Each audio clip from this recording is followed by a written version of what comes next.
Jules Kounde went from scoring an absolute banger outside of the box against Real Madrid in the Copa del Rey final. Wow. Bruno down for his reindeers. Kounde! Oh, he might have won it! To then becoming an absolute meme the following season.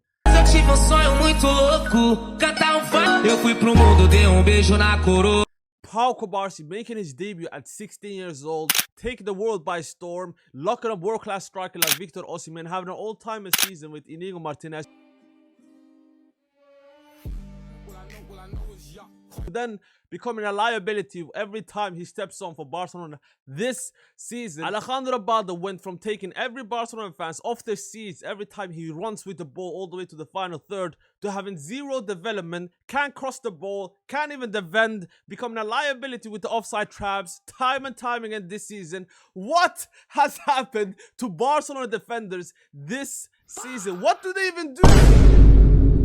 Let's start with Jules Kounde. I mean, the guy went from having an all-timer right-back season last year, becoming the second best right-back in the world, making the FIFA Team of the Year as a right-back, locking up every left-winger he faced, scored some crucial goals, absolutely sensational, to then get absolutely cooked by Ibrahim Baye, a 70-year-old PSG player, making Vinicius Jr., who had one of the worst 2025s of all time, can't even go past an Albacete right backs, absolutely look crazy, look good. He absolutely nutmegged you, cooked you every single time. You gave him the only goal he scored in 19 games. And now we all saw that mistake you did last night against Real Sociedad, where you completely left Oyarzabal all alone for him to smash that ball home against Barcelona.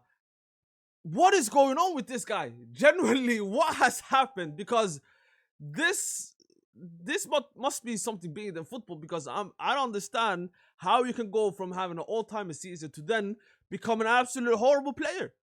This has to be more than football. There has to be something mental going on with the player, because his mind is not on it.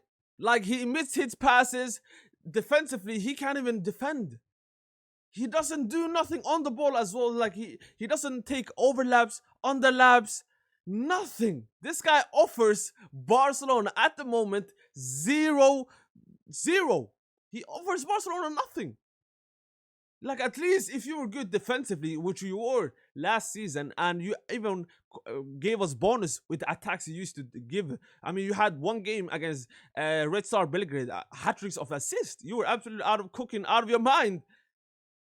But defensively, you could rely on you, because you used to play centre-back for Sevilla. You used to play centre-back even for Bordeaux.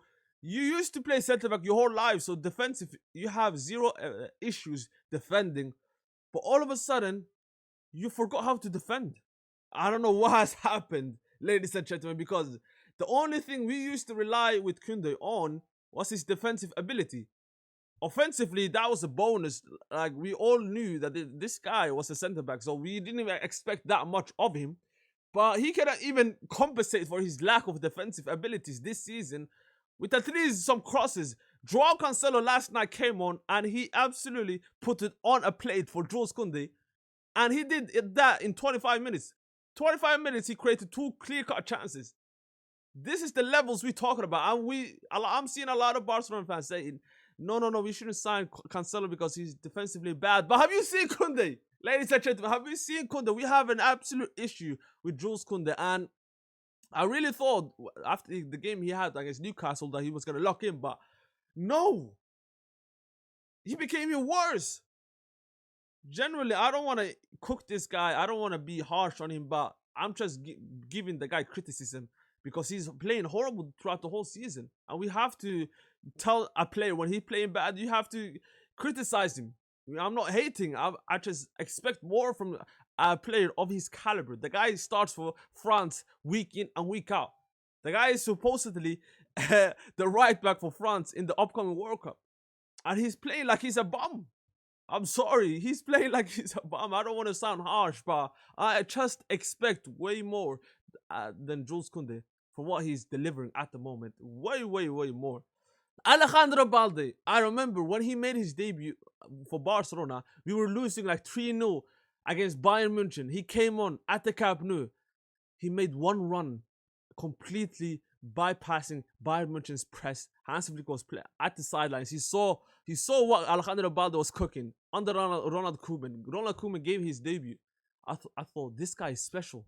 This guy is absolutely special, and we could use him for the future.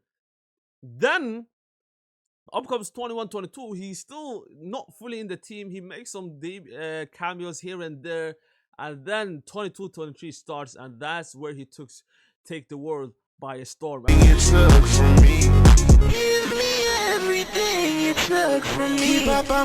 mean, the whole backline with Araujo, Christensen, Kounde, Balde, only conceded 26 goals. He was absolutely fantastic. He was rotating at the same time with Jordi Alba, who had his last season with Barcelona. He still looked very raw, and we expected him to just develop even more. 23-24 starts. He started the season good. I mean, he still maintained that form from 22-23, and then he gets injured in January, I think, against Bilbao, hamstring, and he just completely misses for the rest of the season. He completely misses the whole year. And then 24-25 starts. His best season, you can say, or his second best season. He was absolutely sensational, locking up players. Offensively, he was good. Still having some issues with his crossing, but at the same time, I thought this is absolutely sensational what we've seen with Alejandro Balde. The only way forward is upwards. But then this season starts. Zero development. I mean, the guy regressed. He still has some injuries here and there. But brother, one game he's gonna play good. 5 games he's gonna play like nothing. You're not gonna even notice that the guy is playing. That's the issue with Alejandro Balde. Like, he's the most nothing player of all time. I don't even know sometimes that he's playing. And when he came back from injury, I remember that game against PSG. The guy has been liability. His awareness for the high line is zero. The guy has zero, defensive IQ at the moment. Like, he's still young. He can develop that, hopefully. But his awareness, he doesn't understand when to go forward, when to see the line. Am I in line with the other defenders? Am I being too high? Am I being too back? Like, he has zero awareness. And it cost us against PSG that game. We all saw that. But there's multiple times that Joan Garcia or Szczesny saved us from him making the attackers stay on side. Time and time again. The guy hasn't even developed that much. He still seems like he's raw. When he attacks, like, he just run.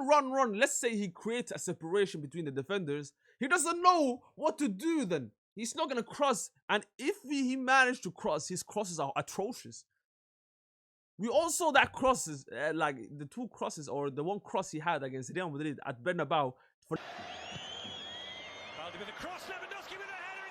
Lewandowski. I thought, oh my days, he finally unlocked crossing. But no!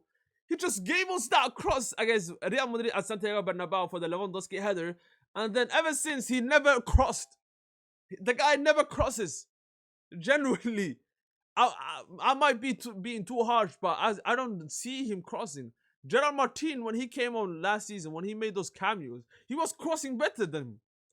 Gerard Martin has better crossing than Alejandro Balde, and it's absolutely shocking. That's one of the main attributes you have to be strong at. And that's why Nuno Mendes is way clear of Nuno Mendes at Alejandro Balde at the moment for me. Because he can cross, he can do everything, he can score. He's way developed, way more faster than Alejandro Balde. And he's way older. Yeah, you can say he's 2-3 years older. But at the same time, Nuno Mendes, you can see the trajectory. He was just going upwards. He was not even regressing. The only thing he was having was injuries as well, like Alejandro Balde. So, unless he locks in for the rest of the season, I'm just kind of confused with Alejandro Balde at the moment. I'm just underwhelmed. I expect way more with Alejandro Balde at the moment. Pau Cubarsi. Like I said, he made his debut at 16 years old. Locked up Victor Osimhen. On the ball, the distribution, the long passes. We have never seen this before since PK. We were absolutely in awe. The 24-25 starts, he made that first season on the Hansi Flick. He made that world-class partnership with Inigo Martinez. But throughout that whole season, in the later stages, I mean, he got that red card against Benfica. He's still young. I mean, the guy was going for the ball, nothing really. And then the Inter game came.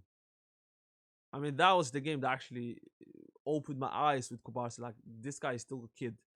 Because the issue this guy has is, first of all, he gave that penalty for Lautaro Martinez. By the way, they had to like triple zoom, made it very, very slow to just find the contact. So that was, I'm not gonna even be too harsh on Kubarsi for that. But he has to like time his tackles way better at the same time, because it's semifinals we talking about, like, and quarterfinals he got red card for that. So he had to like learn from the mistakes he already made. But for the last goal, I know Araujo took most of the blame for it, but he's in the box. His defensive abilities inside the box is still atrocious. I'm sorry. The guy just ball watches. He gives the attack way too much space and time to just pick the sides that they want. He's basically standing like a cone at the moment inside the box. And it's not good. It's not helping us, because inside the box you have to apply the pressure, and if you don't apply the pressure, you're gonna give that attacker way too much space and time. You make it the guy comfortable. You just let him sit. Yeah, you want some tea? Yeah, you can pick that side. You just give it the guy options. This season starts, and I'm expecting him his inside the box defensive ability to improve, but it becomes even worse. Levante comes absolutely rocked by Romero. He got sent inside the box. You know why? Because he gave the guy too much space. He should have at least... He should have anticipated Romero way too early. He should have closed the gap way too early. But now he got cooked. Supercopa Hispania final comes. Vinicius absolutely cooked Kounde. Fair play. But oh my god, I mean the gap between Kounde and Kubarsi is crazy. He has to anticipate that way more earlier. And not only that, when Vinicius he gives Vinicius enough time to take 2 touches, go to the side and pick a side. Joao Garcia had literally no chance of saving that, because Vinicius had too much time to pick a side. Let's talk about the Chelsea game. Inside the box, Estevao absolutely cooks him. Pau Cubarsi has a problem, and that's defending inside the box, man. If he managed to fix that, he will be absolutely sensational. And that's the only part that I'm actually picked on Cubarsi, because on the ball, he's been shaky this season as well. Overall defensive ability, he's been getting bullied. He loses headers easily as well. He's just a nice guy. He's like Dean Huijsen. That's the problem I have with those two. They're being too nice. Pau Cubarsi, you just have to stop being nice, bro. PK used to be aggressive at times. He had mind games. Puyol, you gotta learn from Puyols. But that's my thoughts on those 3 defenders at the moment. I mean, Eric Garcia has been good. Araujo, I mean, I don't even want to talk about that guy as well. Gerard Martin, I thought he's been good for the amount of times he played. I thought he performed way better than the 3 guys that I mentioned. Pau Cubarsi, Alejandro Balde, and Kounde. I have high standards of them. Gerard Martin, I don't even expect that much from the guy. So that's why I'm being very, very critical of the 3 players that I'm mentioned. And I don't want a lot of people to think that I'm hating on them. I'm just criticizing them. I just want higher standards. I know the Hansi Flick, the system is very, very hard for the defenders as well. I know, but it's so much that I can actually give them excuse for. Fair play. The high line is very hard. Blah blah blah blah. I saw them cook last season. There's no excuse. I saw them perform way better last season than whatever they do in this season. But guys, let me know your thoughts about the whole defending in the comments, man. I might be being too harsh, but let me know your thoughts, man. Visca Barça.